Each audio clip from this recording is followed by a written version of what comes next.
Hello and welcome back to Transcontinental Overload. It's been a few weeks, I guess, at least for me. I hope y'all had a good summer. I certainly did. I spent a few weeks in the UK and in France and in Germany. And now I'm back in New Jersey trying to find the button for work mode. I'm sure you know exactly what I mean. Actually, I find September to be a really nice time to start a new project or new routine. It feels like a kind of a fresh start, much more so than January, at least for me. And actually, this episode is the perfect way to slot back into a new work routine because, drum roll, it is my very first destination special.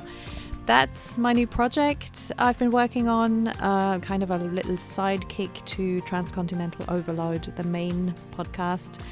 And I'm hoping to just slot an episode, a destination special episode in from time to time. Like little interludes to my usual format. I'm delighted to kick off this new season with a destination that is probably a little bit less known.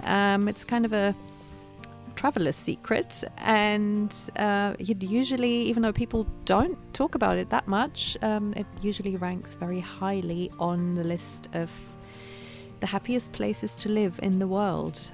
I am talking about Asunción, Paraguay, and the person taking us there today is someone you might know from a previous episode on here, and who I've been lucky enough to meet in person in the meantime. It is the awesome Nikki Palazzo, a former host of the Expat Cast podcast. And Nikki grew up here in the US, actually not that far from me, down in Philadelphia, in Pennsylvania. And when she was on my podcast the last time, and I'm talking a few years ago now, she was living in Freiburg, Germany. And she's moved to Paraguay about 18 months ago. And that's obviously a completely different life to both the US and Germany. And I had so much fun listening to Nikki talk about her new hometown. Also, I just want to point out that you might want to eat something before you listen to this episode, because, little warning here, you will be absolutely ravenous when you've listened to Nikki talk about Paraguayan food. So just so you know, it might be worth grabbing a bite to eat before you sit down to listen to this episode. Anyway, enough rambling. Here comes Nikki's intro to Asunción.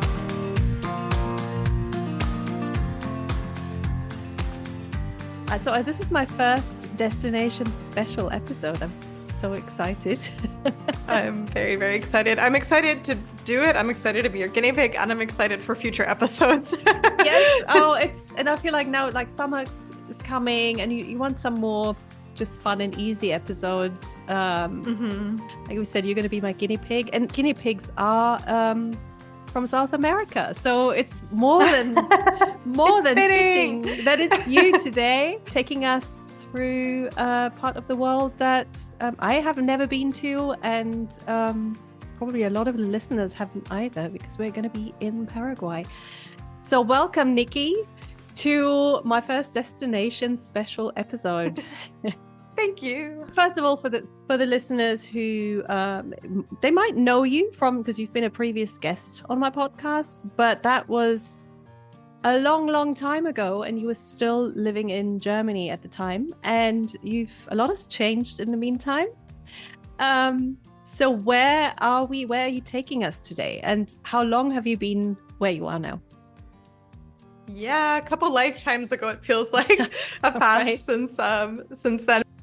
Yeah, so I now live in Asunción, Paraguay, and I will include the little contextual information that Paraguay is a country in the heart of South America, like right in the middle of the map, because a lot of people, they've maybe heard the word but couldn't place it. And yeah, it's right there, right in the center.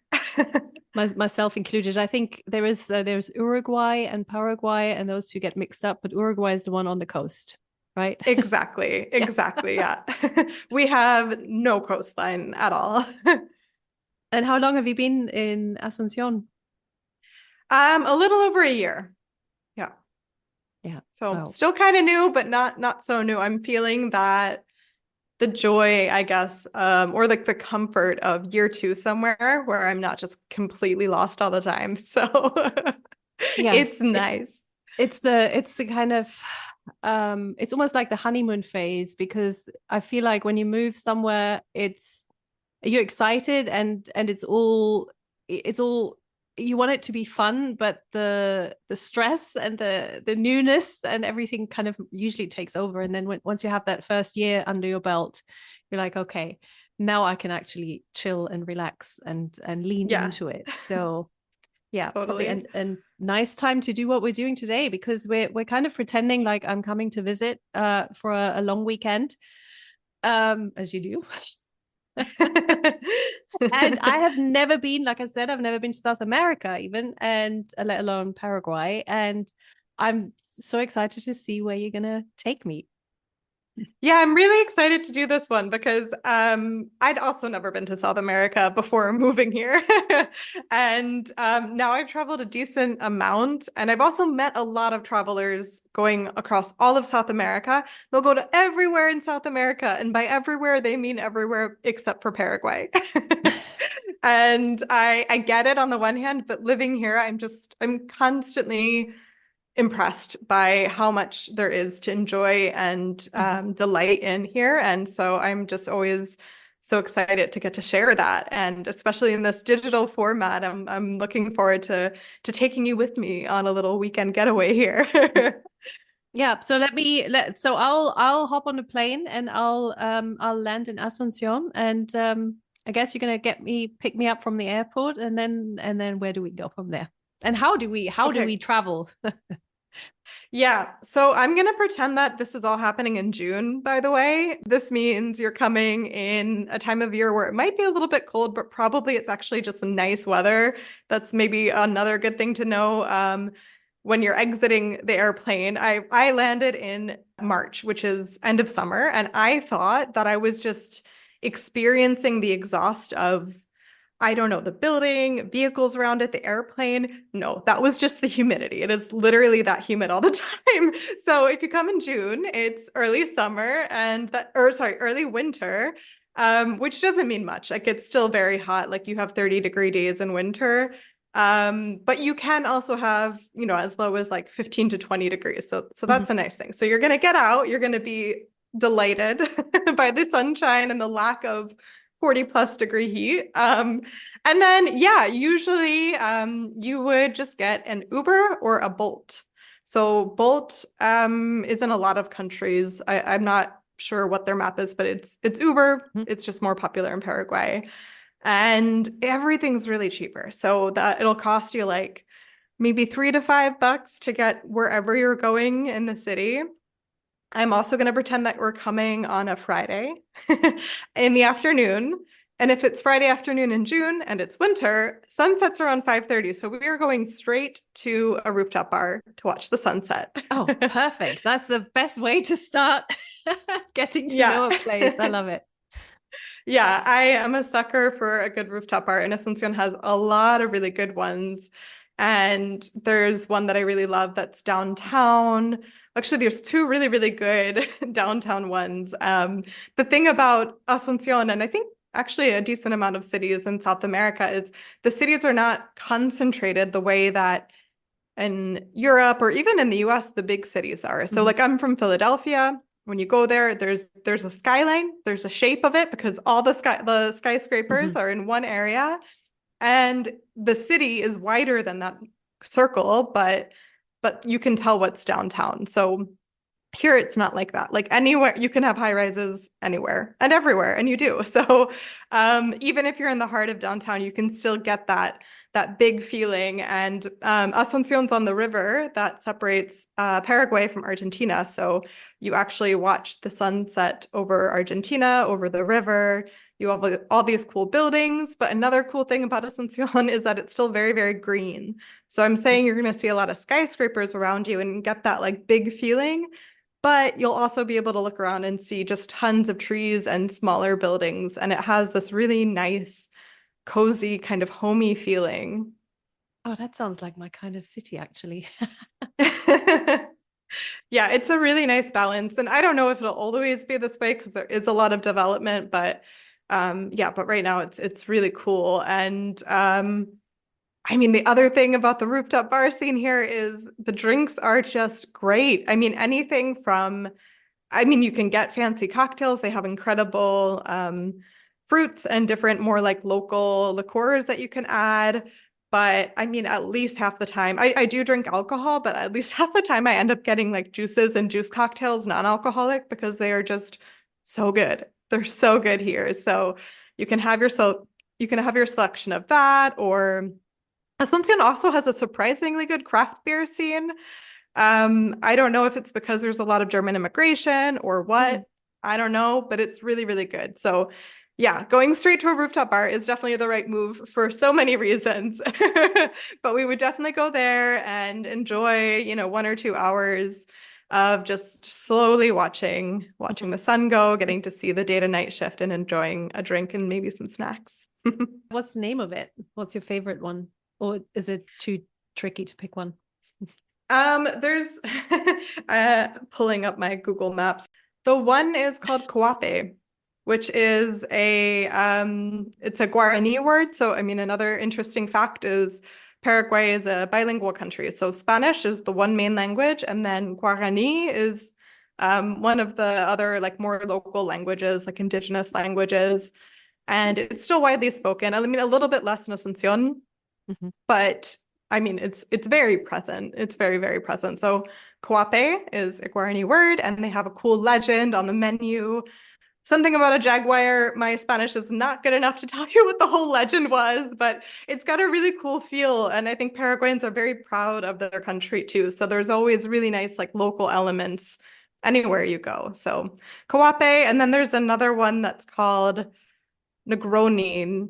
I just say that very American, but Negroni, they have a couple, they have a couple downtown, or they have a couple Asunción locations, and both are good, but they have a downtown one that's really, really nice. Okay. So when you say downtown, so there is a kind of an area that's more central, because you said it's all kind of spread out more. This is a good question. Yeah, so this is a weird little quirk of Asunción. So they do have an old town, and I guess in my mind that's what I'm thinking of as downtown.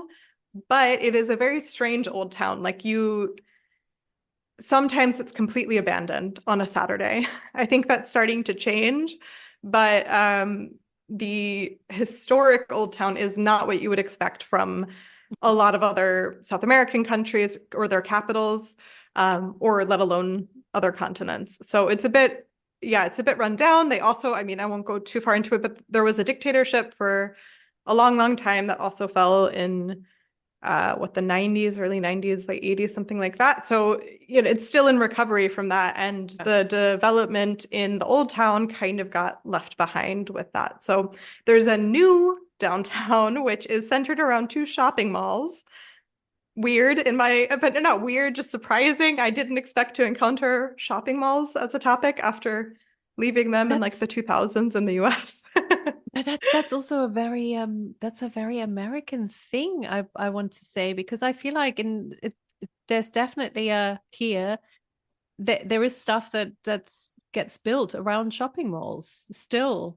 And while there are many shopping malls that are just kind of deteriorating, and Sears and that sort of stuff, they're just horrible.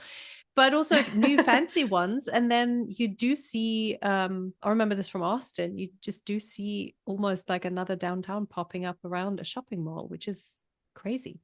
But yeah. So yay, America has made it into Paraguay.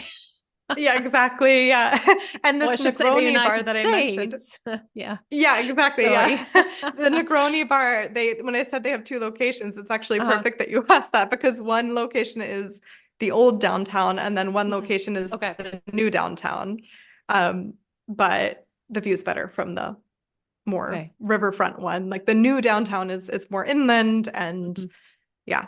But so it's an interesting thing to see and experience. And actually, maybe a bit ironically, I would say after the rooftop bar, because sunset is pretty early in winter. I don't understand why they do daylight savings time here. It's very strange. We're relatively close to the equator. Like it doesn't seem necessary, but okay, we do it. So it's quite dark already by 5:30, 5:45. So after the rooftop bar, I was going to say we would head to dinner. But for dinner, I mean, you could go some places downtown, but the cafe that anyone you speak to who has been to Asunción, lives in Asunción, they'll tell you have to go to.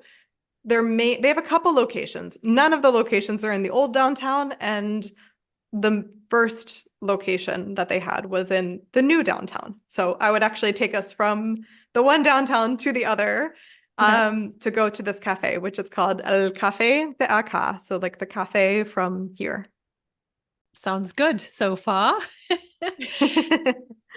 And we're still Ubering everywhere, so that's an easy thing. Or bolting, I guess. Yes, we're bolting around. Perfect, bolting around. I like that. Okay, so by then, I guess having downed a couple of cocktails, I am probably absolutely starving and desperate to get to know the local cuisine as well. Is that Yes. is that a good spot to do that? It is, yeah. So in my understanding of Asunción, this is like the required first meal is Café de Alca, and I stand by that. So later in the weekend, we'll go try a couple different places. Café de Alca's menu is perfect for visitors because it does have traditional dishes, but not only. So you can get like burritos, for instance. You can get salads, and they're so good. Like they just know how to cook at this, like it's just all fantastic. So you can't go wrong. But if you're ready to try something a bit more local, they don't have, everything in Paraguayan cuisine there, but they have some stuff. So like my first meal there, I got beiju, which is it's a Paraguayan dish that's made out of mandioca starch, I think. It's mandioca starch and or flour. Don't ask me. I'm not the chef in the family. And cheese. And then it's kind of a crumbly dough. And then you cook it until it becomes almost like a pancake, but it's biscuity. I would say the closest food that I would compare it to is a crumbly biscuit. So you can get that plain, or you can get different toppings on it. So the one I had as my first meal here was kind of like a avocado toast, but with that as a base, and it's fantastic. And yeah, they have several dishes like that. They have like 10 different versions of beiju, and then they have a couple other local things. A lot of Paraguayan cooking involves mandioca, or tapioca is English, I think. Oh yeah. Yeah. Yeah. Okay, so it's like a gritty kind of, it's a little bit gritty, isn't it? It's like a polenta style kind of starchy. It's not as, it's starchier. Like the only thing I can think of is tapioca, like pudding. Exactly. Yeah. I never have a good way to explain it because we don't really have it in a lot of other regions of the world. So a friend of mine from South Carolina said that they did have, I think they call it yuca there, and they did have that in some of their cooking. Yeah. Anyway, it's grown a lot in Paraguay, and it's a common base. So fun fact, it's also a pretty easy place to travel if you're gluten-free, because a lot of things are using mandioca, yuca, tapioca, I'm never sure what to call it, as the base instead of wheat. So yeah. sounds quite filling. It can be. And what I like about this place, because to me, like a plain beiju is a bit, if it's really fresh, it's really good. But if it sits and cools down, it can get too dry. And then the other things that you have to get there, I'm going to start with dessert because it's easier to explain. Maracuya mousse. Maracuya is passion fruit. And I love it. I love it. Oh, so good. It's so good. So passion fruit mousse, we get it everywhere we go. It's always good, but this one's particularly good. I think they have it in cheesecake form actually at this cafe is how we usually get it. Oh God. Yeah, it's great. My mouth is watering now. Yeah. I mean, the cooking here is like, it's fantastic. It's, I feel very lucky, and definitely most of the weekend's activities are going to involve food because it's great. And the last thing I wanted to mention at this cafe, they are one of the only places that you can experience tereré. Tereré. Oh man, I'm never gonna get good at this, am I? Tereré. It is so okay. Context. Pause for context. People who are familiar with Argentinian culture might know mate, which is yerba mate is the tea, and in Argentina they drink it out of these like special glasses with a special straw, and they drink hot mate. Tereré is pretty much only consumed in Paraguay and then parts of like bordering, like northern Argentina and southern Brazil a little bit too, but mostly Paraguay, and it's cold. So it's same plant, same tea, just consumed with cold water instead of hot water. And then of course, slightly different herbs in there. Because yeah, it's really nice to have like mint or citrusy things for a hot day. So it's like adapted because of that. And it is religion here. It is everyone, they walk around if they're going on a walk, if they're running errands. I've seen people carry this onto the airplane. They've got their whole setup with their special cup, their special straw, their mate, their water. It's serious business. But the thing is, it's so common. Everyone has their own tereré setup. So as a tourist, it's actually a little hard to experience it unless you're like, I don't know, somehow in contact with someone, right? Okay. But this Café de Acá, they actually offer it on the menu. So you can order however many cups you are people, and then a jug of water, and you can give it a taste. It does have caffeine, but I think when you drink it cold, for some reason, the caffeine it's not too crazy. So yeah. Okay. It's more of a daytime drink, but in our made up version, we're going on a Friday night. So that's also fine, because then also I feel like when I travel, I don't pay too much attention to caffeine and when I consume it, because usually it's like if it keeps me awake and I could do stuff, then great. Yeah. But I'm gonna have to post a picture of the setup. I think that'd be good. Yeah. Yeah, I can send you a picture. I even made a reel explaining how you pour it because it's a whole system. So yeah, I really like it. It's not for everyone. I heard someone, some German, I don't know who this person was. I can't remember who they were, but I remember telling me in German, es schmeckt nach Heuwasser. Like it tastes like straw or hay. But you know, there are people who don't like tea because it tastes funny to them, and mate is not everyone's cup of tea, as it were. But so yeah, I can imagine that. Yeah, I really love it. And again, especially when it's like 30 plus degrees, it's just so cooling, refreshing. Yeah, I'm a fan. So yeah, and in terms of the Friday night, to be honest, there is an area where you can go out to more bars after that, or there's kind of a little like street that they close to traffic and you can go, I don't know, to clubs or something. I am not the person to ask. I go home and I say hello to my cats and I read and I go to bed. But we are in South America, so there must be some way to kind of go dancing. And I mean, I imagine looking at your posts and reels and things, there's a ton going on during the day. So maybe it's a good idea to go back and go to bed and hit the hay so that we can get up nice and early and explore more. Yeah, exactly.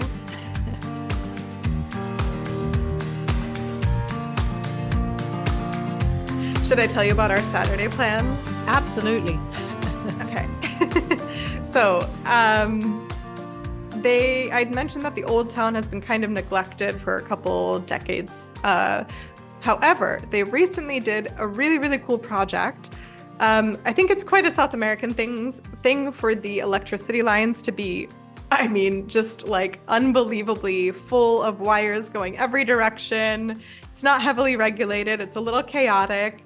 And there's one street in downtown where they invested the money to mount the wires underneath the street to make it visually disappear. I mean, it's also better for infrastructure, but this was part of like a revitalizing the city project. So they did that. And then now it's this like Calle Palma, which is the main street in downtown, old downtown. They close it to traffic. for every Saturday, at least through the end of the year. I mean, this is like breaking news as of 2024, so I'm not sure if this is going to be permanent or not. But again, in our fantasy land, it does exist. And we head downtown to cafe hop, have some coffee, have some breakfast, and walk down the street and experience the different vendors. And I think there's always going to be someone playing some kind of music, be it live or from a music, like a speaker. But it's way more lively than before that they did this. I could definitely say, having lived here like a year, it just wasn't worth it to go downtown and wander around on a Saturday because you were alone and it was a little creepy. So I think it's really, really cool what they've done, and it's definitely getting people to come out. So it's a good place to go, wander, chat with people. Paraguayans are so, so, so friendly. So it'll be easy to enjoy that atmosphere. And while you're at it, you can also do a free walking tour. There's also this one neighborhood that's it's kind of like this like slum area, so to say, right on the river. And they have tours from people in that community showing their little world. And if people have been to Medellin in Colombia, there's like the Community 13 tours, similar kind of concept. I think the happenings in this neighborhood are not remotely what that neighborhood experienced in Medellin, but kind of something like that. So that could also be something interesting to do. And there's a lot of different historical sites or museums that may or may not be open, and some of which are in that downtown area. One of the quirks of Paraguay is, not everywhere has websites. Not everywhere is listed on Google. What is listed on Google is not always true. So I've had mixed success rates with trying to go to a museum on purpose. And I would say more so just you walk by, if it's open, you go. And if it's not, you go do something else. So keep an open mind. Exactly. That's a nice way to phrase it. Don't be too rigid with the plans. Which exactly. kind of that suits me very well. I'm not someone, I don't go to a city usually with a big list of things to kind of tick off. I like to experience more of the atmosphere. And like you said, if I happen to walk past a museum and it's open, then I might go in. So that suits me. But yeah, I would say that's a good, good half of your day. Optional afternoon activities. Some things I like to do that might be a little bit more local, I guess.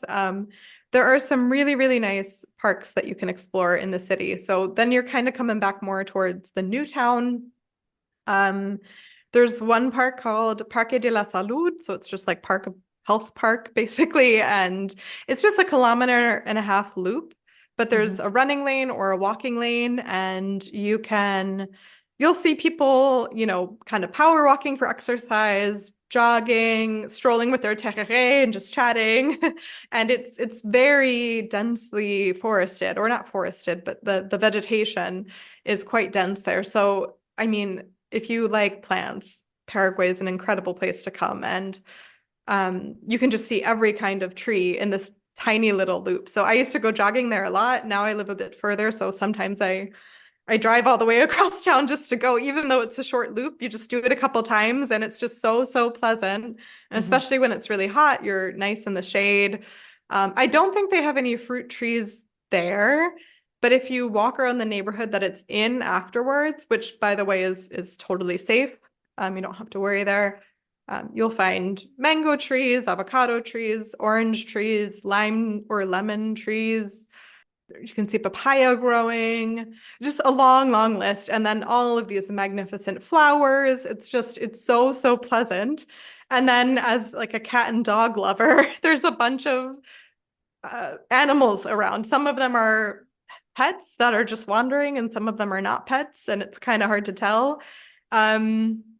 But one of my favorite things to do, honestly, in Asunción is just wander a neighborhood, look at the plants, meet the local cats, and say hello to the people you're passing. It's very pleasant. And I think it's a good way to experience like real life, a little bit more flavor of like the reality of what living here is like. You'll see people sitting out on their stoops drinking tereré or maybe having a couple drinks. You'll see people like vendors going down the street selling, all sorts of interesting things. So wouldn't be everyone's taste, but that's what I would do on a Saturday afternoon. I would go there or the botanical gardens, or there's another park called Nuguasu, I think it's called, that's way, way, way bigger. And you can walk or bike or run in any of those places. And yeah, it can be a really nice experience. Sounds good. And so when you say you have chat with the locals, and you said people are super friendly, does that happen in Spanish, or have you learned Spanish in the meantime, or do they speak English? What's the general idea? Yeah, so I just always say hola, ¿qué tal? Like, hey, what's up to everyone I'm passing. And that's another fun thing. If you speak Spanish, Paraguayan Spanish is really unique because almost all Paraguayan Spanish is heavily influenced, if not mixed, with Guarani. There is also an official, I think it's not an official dialect. I'm not sure what the linguistic term for it is, but there is a mixture of Guarani and Spanish, which is called Yopara, and a lot of people speak that too. But even the quote unquote pure Spanish here it's very influenced by Guarani. So if you're a Spanish speaker, it's kind of fun to try and figure out if you can catch on, if you can follow people. So yeah, I am working on my Spanish, and I love that people are so friendly and open, because when you do say hola, ¿qué tal?, they might say something back, and then you get to try and come into conversation with them. And yeah, that can be really fun. Some people do speak English, and I've found that when they speak English, they speak quite good English. So you can almost tell that it's just like a educational access issue. The people who had the chance to learn English are, you can really speak with them about almost anything. And then it's like extremes. It's like that or pretty much no English. Funnily enough, you could try German. I've in a lot of situations gotten further with German than with English here. Well, I guess there is a past that a lot of German immigration happened at a certain time, and I guess that will still be felt, I imagine. Yeah. It's ongoing. Yeah. So it's not just like there was a migration connected to like the World War II, but also pre-World War II, but still connected to Nazi ideologies. Like there was that migration, but there's also a really huge Mennonite population here that still speak German. I didn't know that. Yeah. Yeah. And there's the biggest recent wave were people who didn't like the COVID policies in Germany, for whatever reason, would come to Paraguay. I don't like, they had policies here too that were kind of similar to Germany. So I don't really know how to explain that one, like, or how that came to be, but it definitely happened. There was a migration from Germany to Paraguay for those reasons. But in addition to those three movements, there's just, that happens over centuries. So there's like 150 years of migration. So it's much like in the US, where you'll have Paraguayans with German heritage. They'll have German names, last names. Depending on when that migration happened, they'll speak some or good German. I'm always amazed though. Like I was at an orthodontist recently, and we started speaking in English or Spanish. And then I went to him because I knew he could speak English. So we're about to start speaking English. And then he was like, wait, you're also from Germany, right? And so then he starts practicing his German with me because his Oma spoke it, but he kind of got rusty with it. That's funny. His German was solid. I was really impressed. Okay, so we've walked a ton now, I guess, because I'm pretty sure we probably would have hit at least 2 parks. So then are we're gonna be ready for dinner again, I guess. So where do we go to tonight? So June was selected in my little fantasy land for another very special reason, which is San Juan, which is a festival, I guess, that originates in Spain.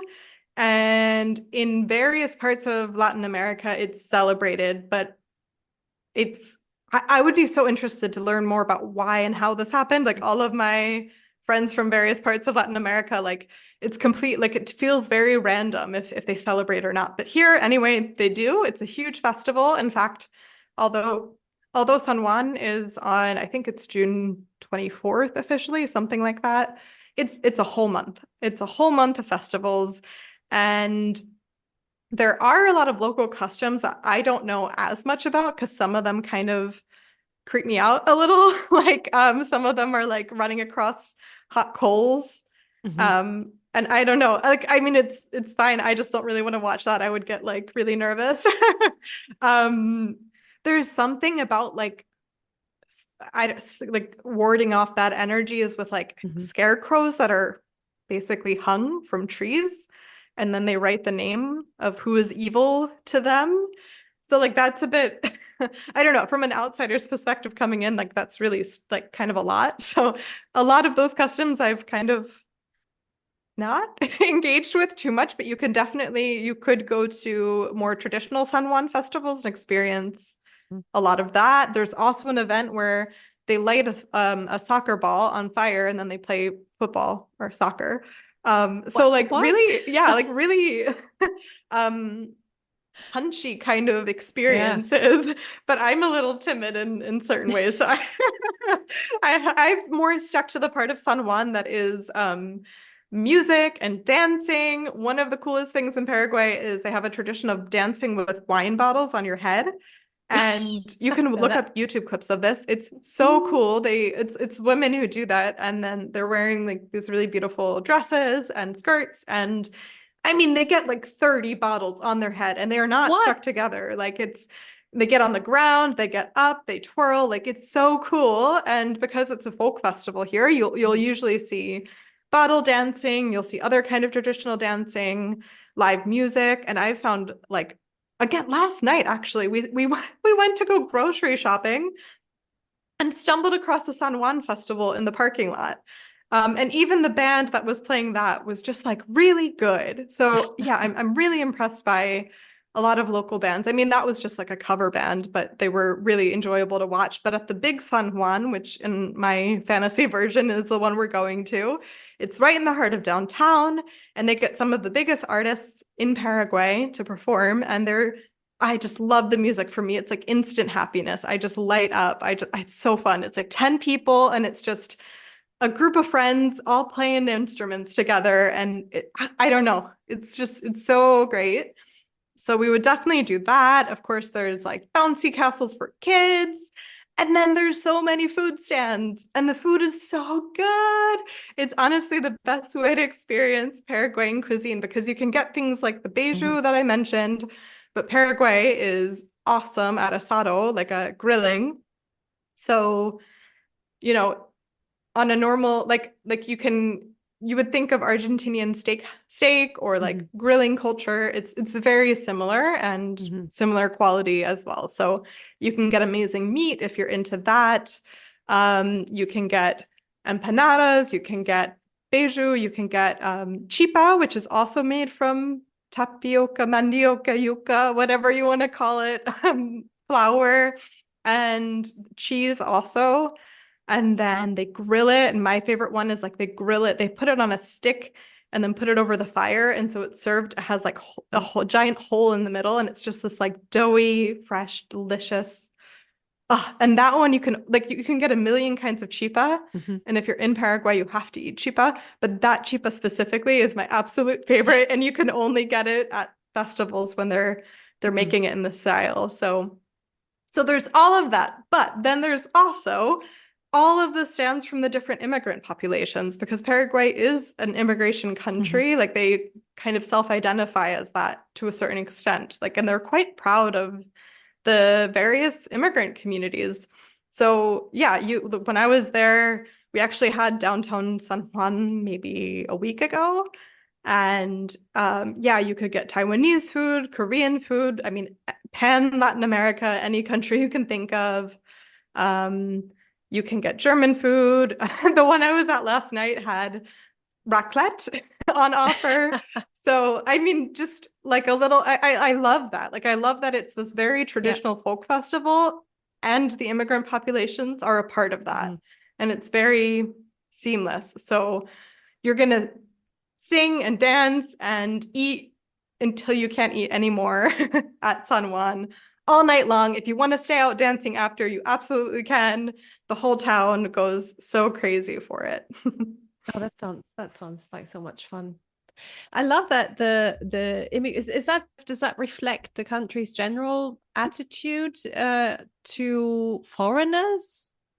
Do you feel like it's a very, very immigrant friendly place? I mean, that's a big question, obviously, but no, I would definitely say so.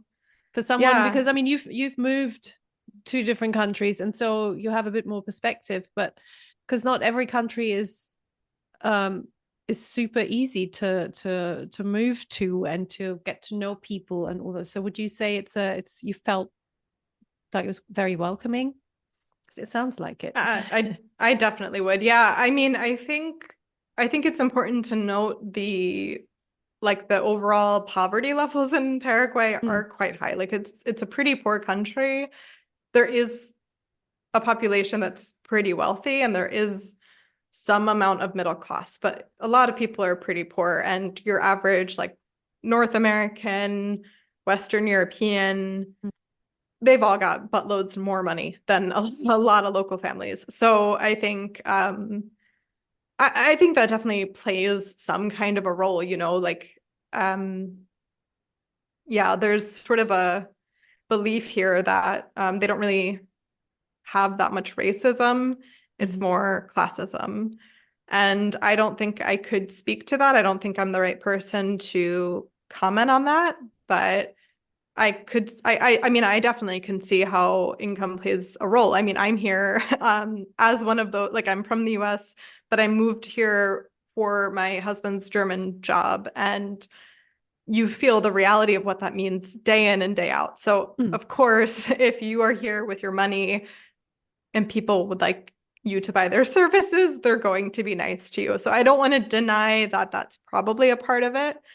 But I also want to say, to the credit of Paraguayans, they are genuinely very, very nice people, and they're very open-minded, open-hearted. I mean, not without their limits. I brought pumpkin pie in over Thanksgiving to my language school last year, and I found out later the secretary politely took it and then didn't eat it because she was too weirded out by it. So I'm not trying to claim that everyone's like, oh my God, the most open-minded. However, with food, that's a different story. But point being, I have found that people are excited to tell you about the immigrant cultures here. I mean, I feel like I know the top 10 immigration countries to Paraguay in a way that I could not tell you with Germany, despite having lived there 6 years. With the US, I mean, I guess it's more complicated because it's so huge. And what area are you talking and when's the migration? But like, yeah, I would definitely say like the average person I've met here has been like, oh yes, let me tell you about there's a whole town somewhere that's just like a bunch of Japanese immigrants, but Japan is well represented here overall. Ukraine is well represented here. Germany is pretty huge. They also like, it's Taiwan specifically. Like, I feel like I'm a bit naive in terms of like, what is the situation with Taiwan and China and all this stuff. But like, I've met multiple Paraguayans who know way more about that than I do because there's a lot of Taiwanese people here. Interesting. It's, yeah, I just find like, and especially as an American, to be honest, I do carry a lot of sort of guilt, especially in South America. I feel pretty aware that the country, like my home country, has done really messed up things to Paraguay and almost every other country. Well, to be fair, yeah, around the globe, but definitely specifically in South America. And I don't know. I mean, I moved here from Germany, and to be honest, in Germany, when people heard it was from the US, they had a lot of assumptions and they had a lot of opinions, and they would immediately start sharing them. And I didn't find that people were that interested in my opinion or my experiences on the US. They just wanted to share theirs. Okay. I get it. I respect it as well. Here, I was expecting it to be like almost even worse because of the hand that the US has played. But it's not. I don't feel like I'm representing my country in any way. I feel like I'm being received as a person. And Right. Yeah, I really nice. appreciate that. Yeah, it's really, really nice. And as I said, I wouldn't blame anyone anywhere for not, like I get that. I get there's a certain responsibility that the privileges I get as being American come with. Maybe that's maybe that just comes across in the way you are, and it's not like even in the, because I mean I can empathize as a German, you move somewhere, you feel like you come with all this responsibility of whatever was in the past, and you feel that sense of I need to represent my country now, and yet you carry all that burden in a way, and so it's really nice when people just really take you at face value and see you as a person. So yeah, no, for sure. And to be honest, like from the Americans that I am aware of here, I don't think that I'm in the majority opinion with my outlooks on it. I think there are a lot of Americans and a lot of Western Europeans as well that are here with like really specific outlooks that involve a lot of superiority. And even they are received pretty kindly. Like, I don't think that, I think that kind of thing bothers me a lot more than it bothers the average Paraguayan. So it's really interesting to see, it's like not only, I'm sure who I am plays a role, but I think you just kind of get a chance. Like people just will talk to you and treat you first and foremost as a person and or a person with money. But yeah, I don't really feel any negativity towards me from the locals. So I feel very comfortable, even when my Spanish was way worse than it is now, and now it's still not great. I still feel very comfortable like exposing myself and speaking. And to be honest, like year 6 in Germany, sometimes I would ask someone next to me to ask the question because I didn't want them to hear my accent and start whatever was about to be started. And my German was significantly better than my Spanish is now. But I felt a bit more uncomfortable there. And here I haven't encountered that. So definitely as a tourist, you won't. I would say, I mean, definitely is a strong word, but yeah. By and large, yeah. So we're kind of done Saturday because by now we're just full and we've had music and everything, so we're gonna need a good night's sleep. And then is there anything left to do on Sunday? Yeah, Sunday I would say we wrap things up with a little day trip. So about an hour from Asunción is a massive lake called San Bernardino, or like Lago Yipicacri or something like that is like the Guarani word, but it also goes by San Bernardino. And on the way there, you pass by this pottery town. So it's this town that's just known for its pottery, and they have all these stands out. So it's really fun to browse or shop. We would go stop by there. They're also known for strawberries, so I guess you can try some strawberry products. And then you get to the lake, and the lake you unfortunately cannot swim in. It's a bit polluted for that, but you can walk along it, and there's a nice little town there. And so Paraguay also borders Brazil, and if you've heard of a Brazilian steakhouse in Paraguay, slash I guess also in Brazil, though I don't know, they're called churrascarias. So there's a really, really good churrascaria in San Bernardino that we would go to called O Gaucho. You pay like not nearly as much as you should. I think you pay like 20 to 25 bucks for your plate. All you can eat buffet, all of these salads, empanadas, side dishes, pasta, sushi, all of that you can eat, and it's all really good. And then the asado, like the meat, the barbecue, it's so good.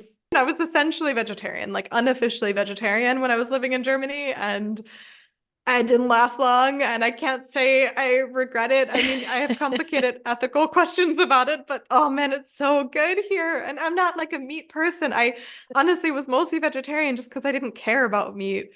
It never, I don't know. It was sometimes nice, but it wasn't a big deal to me. But that's changed because of churrascarias. And yeah, we would absolutely sit there for a couple hours just eating our way through one last amazing meal in Paraguay. And of course, there's a dessert bar. I didn't talk about the ice cream here, but the ice cream's really good. You can get ice cream, you can get more passion fruit mousse, you can get anything, anything your heart desires is there. And so that's how we would spend the last day. And there's also a little like craft market in the downtown. It's actually an area that was settled by German immigrants. So there's a couple German pubs and restaurants, which I haven't gone to, but the one has a one of those like wooden things where you can put your head in the hole and it's like a painted body. So they have like a lederhosen dirndl couple and you can put your head in. So I would take you there, of course. Gotta make you feel right at home. That sounds great. What's the town called? It's also just called San Bernardino. Oh, okay. Just like the lake. Yeah. So we would do that. And then the last most amazing experience is I would drive you to the airport. You'd be full of anxiety because your flight leaves in like an hour and we're just getting there now. And I would say, Steph, no worries. And I would be a mess because I cannot do that. Yeah. I still get anxious about it because I can't believe it's true. But literally, I have tracked from when I called my Bolt when I said I would like a ride until sitting at my gate, 21 minutes, and it's a 15-minute drive to the airport. So the airport is just so small and so simple. You just breeze right through it. And I mean, they have one terminal. It's like 5 gates. So it's just so chill. It's so nice. And they actually have a really nice artisan corner of the airport. So it's a good place to get some, I'll call them souvenirs, but because Paraguay is not really a tourist country, they're not like, these like tacky souvenir goods. It's more just like local leather goods or these beautiful woven doilies, or you can get a hammock, or you can get stuff for tereré, or you can get tereré. So yeah, that's always a nice little final stop because otherwise it can actually be quite hard to find little keepsakes because you're not going to find a single shop that sells that kind of stuff. Like I couldn't find postcards. Yeah. I don't think we have it. I saw at a store this last weekend, I saw a store that sold magnets, and that's the first time I've seen that the whole year. One place I found does sell postcards, but it's new. Yeah, that's kind of, I mean, for me, it's part of the beauty of visiting here. And it's part of my shock when I hear that travelers, backpackers of South America are skipping Paraguay, because I thought I had this assumption that people doing that style of travel really want these like sort of authentic, like not touristy experiences. And I mean, everywhere else I've been has been at least a bit more tourist. Like not everywhere has been touristy, but I would definitely say Paraguay and Asunción are among the least touristy places I've ever seen. And so that would be it's a little bit like a secret tip to go, I guess, because it might change. Yeah, I'm really curious to see. Like, I mean, I never knew anything about Paraguay before moving here, so and there wasn't that much information online, which I think is changing. I'm trying to be a part of changing it because I think it's so lovely here. But I'll be so curious to see, fast forward 20 years, is it more on people's radar or not? I don't know. And what's better for it to be or not to be? Yeah, who knows? But I feel like, well, it definitely sounds like a place that's worth a visit. And I mean, ideally I'd have more time than just like a long weekend, but what would you say if I had a week or even a couple of weeks time, what sort of things would you recommend? Right. So the two most famous parts of Paraguay, well, the most famous one is technically not in Paraguay. It's technically in Brazil and Argentina, which is Iguazu Falls. They are one of the 7 natural wonders of the world, which kind of blew my mind because I don't know if I'd heard about them much previous to a couple years ago when a friend of mine went. They are these insane waterfalls, like Niagara Falls ×3, and they're right on the border. The river that borders Brazil and Argentina is where the water falls, so to say. And you can go on to, there's 2 different national parks, a Brazilian one and an Argentinian one. But the Paraguayan border is like a 15-minute drive. Like it's at the center. And historically, that actually was all Paraguay previous to a war. So yeah, anyway, the Paraguayan city that's near there is Ciudad del Este. And I would definitely say it's a great road trip from Asunción. It's like an easy 5-6 hour drive. And for context, although Iguazu Falls are technically in Brazil or Argentina, it's like 14, 15, 16 hours to Sao Paulo or Buenos Aires. So if you're flying in internationally and you want to see them, it's actually easiest to come from Asunción. So it's a little like secret tip. A lot of people don't think that, but it's true. So you could rent a car and drive out there for the weekend. The other site is also in the south, but it's more directly south, whereas the falls are southeast. Paraguay's one and only UNESCO World Heritage Site, which is some Jesuit ruins. So when the Jesuits came over from Spain, they had a huge city that they built in this one area, which is near modern-day Encarnacion, which is a city in Paraguay. And I went there recently for a long weekend, and I have to say, like, honestly, the UNESCO site was my least favorite thing that we did. It was like a little the ruins were really cool, but yeah, I don't know. But that area is amazing to visit. It's also on a river, but you can swim in the river. There's beaches, there's like a promenade on the water. It's even cheaper than Asunción. It has amazing sushi restaurants. You can go to the areas where they grow the yerba mate tea and do a little tour and learn about mate, do a little tasting. That was so fun. And yeah, and you can also go to these different ruins. So that's a great weekend trip. The final one I want to mention is the Chaco. So if you go to the north towards the Bolivian border, it's called the Green Hell, and it is a green desert. And it was only indigenous populations until like 20s, 30s, 40s, 50s, when the Mennonites came. And basically, this was like at an era when the Mennonites were kind of searching safety. So the Mennonites themselves have a super fascinating history. Some of them were living in Russia and China and Canada, or some still were coming from Germany. And basically, a lot of them landed in Brazil, but then Brazil also kicked them out. And so Paraguay said, you can come here, but you have to go to the Chaco. And somehow they managed to like really kind of settle, so to say, that land. And now it is hugely profitable in terms of cattle farming. So like a lot of Paraguayan milk products and even steaks and stuff like that are coming from the Chaco. The wildlife up there is insane. I did not know that there's like a sort of relative of the ostrich that lives in South America, but there is. And I found that out by just watching them like sprint along the side of the highway that I was on. I saw like the skin of a boa constrictor. There's like wild boar, there's tapir, there's a bunch of capybara.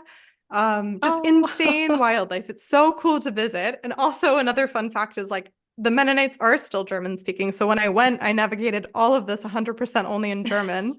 And that was a little bit mind-blowing, but also just like really cool. And they have really great museums to like the nature and then also to the history of the families that live there and all of the different towns that exist around there. So it's my favorite place, I think, in Paraguay to visit. I mean, also the Iguazu Falls are mind-blowing, but I've never been anywhere in the world that was like the Chaco. And it's not even my favorite, like I wouldn't say it's my favorite like environment to be in, but it's just so fascinating, like culturally on a nature level.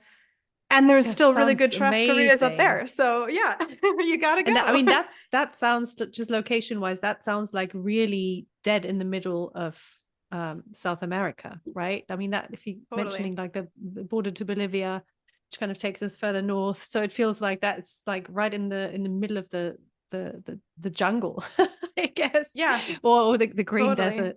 Yeah. Yeah. Oh, yeah. Wow. It's really cool. So I mean, if you had 1 or 2 or even 3 weeks, like there are definitely a lot of things you can do. And I'm sort of on a like personal campaign to convince backpackers, like so many people go to Iguazu and then they do this giant detour to avoid, like their goal is not to avoid Paraguay, but that's what ends up happening. They stay in Argentina and go all the way around. And I'm like, what? If you come in, you can do Iguazu, Asunción, up to the Chaco, cross that border into Bolivia. And then a lot of people go to like Uyuni salt flats or a lot of other travel from there. So you can actually very well link it into your routes. So and then do you think it's are there safety concerns, or because I feel like people who don't know anything about it, I mean, you always think, well, South America, isn't that dangerous? I mean, that's thinking about the whole continent, but so is Paraguay, do you feel like it's safe? Yeah, I think it's safe. I mean, we were just talking about the Chaco, so I'm like, I mean, the animals are really dangerous out there. But that's probably not what you meant. Also in Asunción, I have felt unsafe, but only because sometimes people's guard dogs are let to walk. They're like let out onto the street to walk themselves unsupervised, and they are guard dogs. So if you're alone at night and a guard dog comes to you, they're probably not friendly. So I felt unsafe in those situations. But by and large, I mean, like there are definitely areas of Paraguay, Ciudad del Este, the city that's near to the waterfalls, that was a bit sketchy for me. Like that's kind of a known crime area. And then, but in Asunción, it's honestly like any other city, especially in the US. Like I mean, I think it's maybe you know, it's one of those things when people ask about safety and they're American and you kind of think, so where do you live? And they're like, well, Chicago, and you're like, oh, yeah, you know. Then you probably have a sense of like, okay, does this feel safe or not? And then just follow those instincts, you know? I think, honestly, I think it's harder for some European travelers who are used, or like even German travelers, like there's not that many, it's not the same thing. It's different if you're growing up in a country where there's guns all the time and you have to really like learn to have street smarts. And the street smarts that I knew from living in Chicago and living in Philadelphia, they're not one-to-one the same ones here, but the instinct that tells you, I don't know about this. It's helpful. Yeah. I have been other places in South America where I felt a little sketched out or like unsure, but not so much in Paraguay. And overall, the concept that I had of like, oh, South America is dangerous, right? Like, I mean, probably in some places, but like by and large, it's kind of fine. But I've got a couple more questions, just maybe just like quick ones. What has surprised you the most about Paraguay? Then what is something that you just cannot get used to? What do you find super annoying? And then what is your absolute favorite thing about it? Ooh, okay. It's hard with what surprised me because I did come into this knowing next to nothing. So everything's surprising, but I would say what has really stood out to me is the food. I've had good food everywhere. I've traveled in South America, but like for instance, like Ecuador, Colombia, they tend to have very similar dishes very often. And it's good, but like after 2 weeks traveling in Colombia, I was like, I'm set on this menu del dia. Like, yeah, it's like rice, a little bit of plantain or whatever. Like, yeah, it's really good. I loved it, but yeah, but you don't really have that here. I find I don't know if it's like the immigration pride that is here, but I mean, there definitely are a ton of really, really good restaurants in different cuisines. Paraguayan cuisine itself is delicious. And then just overall, like the quality of ingredients and the way that people know what to do with them means that you can go in anywhere and it's at least going to be good. It's maybe not your favorite. It's maybe like, compared to other things I've had better, but like, I don't think I've had a bad meal. I've never had food poisoning. So I really didn't expect that at all. And I'm really glad because it's one of the best parts of living here. And just like the atmosphere at restaurants, I find they have a very, very good eye for how to create a really cozy, nice environment. Oh, nice. And a lot of places, like a lot of cafes, bars, restaurants, they do a really nice job with that. So it's the food and the environment. Ambience. And of course the staff they're Paraguayans. They're nice. They're super nice. It's great. Yeah. question two is what I can't get used to. Yeah. Mhm. This is such a small detail. It's like not the biggest thing in the world, but it irks me every time it happens. Okay. So I think again, pan Latin America, there's a lot of people who are like very creative about finding ways to create a job. They create jobs, they create opportunities for themselves. Anything that could be done by a human is, and then you just give them a little money, right? So there are not that many like parking lots or like garage parking. Like, yeah, it exists, but there's not that many people. There's not that much traffic. It's usually just street parking. And you don't have to pay, but there are self-elected parking guards. They wave you over where you should park, and then they want you to pay. And whatever, like you pay them, it's a small amount. It's fine. It's okay. It doesn't bother me. What bothers me most is to earn the money, I guess. They like help you park, but it's so distracting. You know, I'm just pulling in, trying to parallel park somewhere. All of a sudden, 1 to 2 dudes show up and they're like telling me something in Spanish and saying, come, go, come, no, left, right. I'm like, I know how to parallel park. You're distracting me. I'm stressed. I don't need this. And yeah, sometimes it really gets to me, or just like, I'm not used to having that kind of money on me all the time, you know, and like that whole system, it's like objectively fine. Sometimes it's nice if you do actually need help parking, but I can't get used to it. And it kind of irks me. I get it.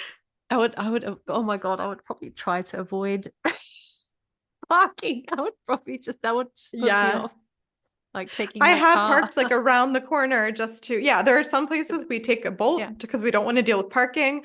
I have parked around the corner to avoid the guy, or I've told my husband, like, I need you to drive because he can keep his cool in that situation a bit better than I can. And I'm like, you can stomach this one. I can't do it tonight. Yeah, that might be an introvert's sort of approach as well. Because I find that here sometimes too, you know, when there's like a restaurant and all they have is valet parking, and you're just like, oh my God, I have to deal with someone. Yeah. And now here they do everything with Venmo. So then you can't even say that, I don't have any cash on me. And they'll be like, oh, just Venmo me. And it's like, damn. Oh no. Yeah. But sometimes I've avoided just because I can't handle the interaction. So I get it. Oh, so sad. Yeah. It's so sad. Like you said, it's a small detail, but anyway. Yeah. So, and what's your absolute, if you had to pick one thing, what's your absolute favorite thing? Oh, it's so hard. It's so hard to say. I think that I'm quite torn, but both things were in our weekend, so I'll just name both. Rooftop sunsets. I mean, the sunsets here are just stunning. I don't know, some places in the world, the sun's just a bit different. I can't tell you why, but it's really amazing and beautiful. And yeah, I don't know. I really miss living around mountains and hills. Like, it's very flat here, but then it's sort of my way to get a little bit of that feeling. You just go up in a rooftop bar, watch the sunset. You can look around, and yeah, I really appreciate it. And the other is just going on a walk. Like, I don't know. It's also kind of a funny thing because when I lived in Germany, I lived in Freiburg on like the foothills of the Black Forest. So my evening walks were like vineyards and forests. It was like stunning, you know? Very beautiful. And yeah, I love it and I miss it a lot. And somehow I also really love these walks. I guess it just doesn't have to be a this or that, right? Like, these walks are so different, and there are ways that I really miss my old walks. But the flora and fauna here are so interesting. Like, there are certain ones that only open up at night, and there's this amazing jasmine scent that goes across the whole street, and it'll just hit you in one spot, but then if you walk back to the spot, it's gone. So it's just this like magical wind that blows jasmine scent at you. Oh, and lovely. Yeah, it's so beautiful, and it's just such a small little experience, but it just really makes me really, really happy. So I'm torn between saying those two. Is it okay if I cheat and I say both? I get it. Totally fine. And then one final question. What do you think is the most Paraguayan thing about you now after having lived there for a year? Ooh, I like that. Um, I call everything chuchi. This is like my best Paraguayan slang. It means like fancy or like a little bit like fancy, like, oh, aren't you so good? But not only negative, but a little bit of that vibe, you know? So like someone comes in with their new MacBook, you're like, ooh, que chuchi. And this is a word I didn't know it was Paraguayan Spanish. And I tried to use it when traveling. And yeah, and then I was like, oh, I wasn't wrong. I'm just too Paraguayan. I love it. Yeah. Well, thank you so much for taking me to Asunción, Nikki. This was super fun. I really want to do it for real now. It was so fun getting to tell you all about it. I mean, it's like it's just a happy little corner of the world, and it's nice to be able to share it with you. Can I throw one last really funny secret tip in? Okay. Oh yeah, that was actually on my list, wasn't it? Even like a secret tip that you wouldn't find in a guidebook. Right, which I feel like I'm cheating because like I mean, there are guidebooks here, but barely any. So most of what I said is not in a guidebook. But the ultimate, like you're not going to find it in a guidebook tip, is a grocery store called Casa Rica. And it is an institution here in Asunción. It is very chuchi. It's like the fancy grocery store. Weird things about Casa Rica include they sell normal products, but then also Gut und Günstig Edeka brand products from Germany. Wow. Oh, good to know. Yep. Really nice for me because then when I'm having homesickness for one of my homes, I can just go there. But it keeps being funny to me every time. It's only that one product line, but it's great. They also genuinely have very good food. They have like a pre-made food or like a freshly cooked food section. It's really good. We get their empanadas and salads for dinner probably at least once a week. They have a really good restaurant attached to them, but like it's so much more than a grocery store. It truly is an institution. And I used to live like a 5-minute walk from one, so I'd go all the time, and you would walk in and it would just be a normal grocery shopping experience. The next day you would walk in and there's a game show happening on the second floor. The next day you walk in and someone's selling suitcases in the corner. You walk in, it's a wine tasting, but it's not Friday night. It's like Wednesday at 3. Last night we walked in to go grocery shopping and there was a San Juan festival in the parking lot. And like, you just never know. They throw an amazing Oktoberfest party in late October. It's such a, like, I've never experienced anything like it. To me, grocery shopping was always just grocery shopping. Yeah. You know, maybe in the US it's exciting. Like Walmart. But yeah, it's so funny. And I think, I mean, I love walking the aisles of a grocery store anywhere I go anyway. But yeah, if anyone was actually going to come here, I would genuinely tell them, like, let's go to Costa Rica. We're going to at least like check out the products and maybe stumble into some kind of surprise experience. You never know. Yeah. Sounds good. So I'll leave us on that secret tip. Awesome. Well, I've got to go. This was great. It was really fun to see you. Yeah, thank you. Bye. Bye. Wow, what a journey. I really feel like I just want to get on a plane now and visit Asunción. I absolutely loved virtually traveling to Paraguay, and thank you again, Nikki, for being our tour guide.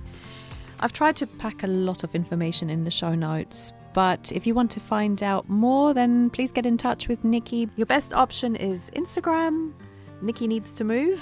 And if you want to find out about her time in Germany, then you can find her old Instagram, the podcast Instagram, the Expat Cast.